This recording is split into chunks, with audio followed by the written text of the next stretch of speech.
निगरान वफाकी वज़ीर इत्तलात मुर्तज़ा सोलंकी ने वाज़ेह किया है कि नवाज शरीफ जेल की दीवारें तोड़कर बाहर नहीं गए थे। वो अदालत और इस वक्ती हुकूमत की इजाज़त से बाहर गए थे। जब वो वापस आएंगे तो आइन और कानून के मुताबिक उनसे सलूक किया जाएगा। इलेक्शन कमीशन की जानिब से जनवरी के आखिरी हफ्ते में इंतखाबात के ऐलान पर वफाकी काबीना के तमाम अरकान खुश हैं कि जल्द अपनी आइनी जिम्मेदारी अदा करके जाकर अपना जो असल काम है वो करें।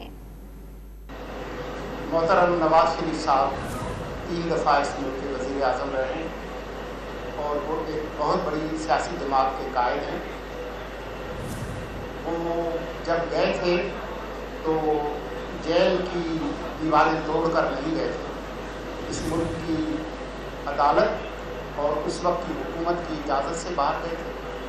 वो जब तशरीफ़ लाएंगे तो मुल्क का जो आइन और कानून उसके हिसाब से उनके साथ सलूक होगा। लेकिन कुछ लोगों का कारोबार है उलझने पैदा करना और उलझने बढ़ाना। मेरे जहन में और हमारी हुकूमत के जहन में किसी किस्म की उलझन नहीं है।